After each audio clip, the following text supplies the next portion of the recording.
Respected members of the jury, my fellow participants, and all of us here sitting in the audience. First and foremost, let me tell you, I am not a war-mongering extremist who believes that violence is the answer to every question.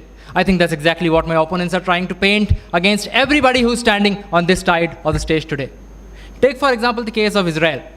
Do you think that small country, which is surrounded by enemies on all sides, would have survived since 1948 had it been so docile? Take the case of United States. It goes away millions of miles despite being surrounded by two oceans and friendly countries, all the way to Afghanistan and Pakistan to find the root cause of terrorism and eliminate it there. Take the case of Russia. It makes such examples of people who attack them, including their families, that the attackers fear that next time whether they should attack or not. India, unfortunately, cannot follow this. Firstly, we have a neighbor who is a nuclear-armed country. The key to their arsenal is held with trigger-happy generals who are literally looking for a reason, for a chance to use it on our country. Any action on their soil would almost surely lead to a full-blown war, as it almost did after the recent airstrikes. So, why are we talking about these countries? It is important to know that how to deal with extremism in these cases. Now, I would like to draw your attention towards the fact sheet number 32, which has been issued by the Office of the High Commissioner of the United Nations Human Rights Commission.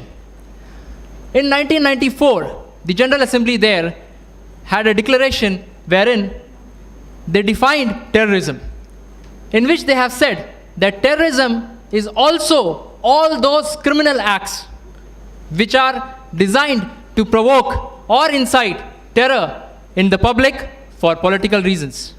They cannot be justified. I repeat, they cannot be justified even for any ethnic, political, ideological, or any reasons.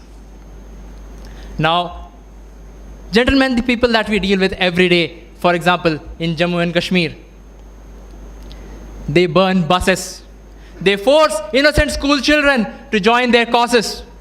They pelt stones on the security forces. Each and everything of this act comes under the purview of the very definition of terrorism that is provided by the United Nations. So let's make it very clear, these are not innocent civilians that we are dealing with on a day-to-day basis. My opponent spoke about Article 370. Let me ask you, everybody in the audience, do you think without the massive deployment of force in the valley, Article 370 would have been a truth or a reality today? I don't think so. Do you think I should let people from just 5 districts of a country or 5 districts of a state hold an entire nation at ransom because of their vested interest? I don't think so.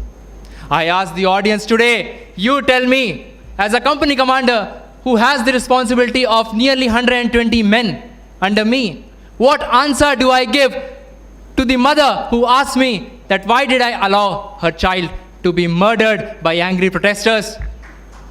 Why did I allow a father to be killed by a shower of stones? Or why did I allow a husband to die in vain during an anti-terror operation when civilians literally shielded the terrorists? Gentlemen,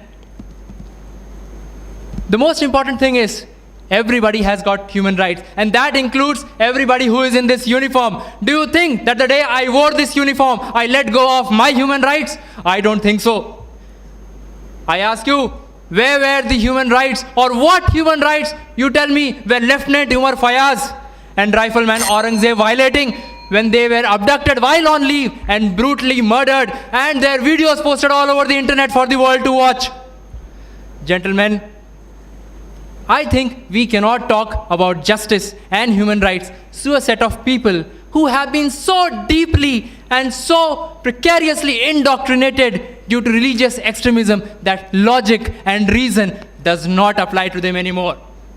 And in the end, I would like to finish my sentence by saying just one line, and that is, you cannot expect, I repeat, you cannot expect justice from a nation whose flags you burn every Friday. Thank you. Jai Hind.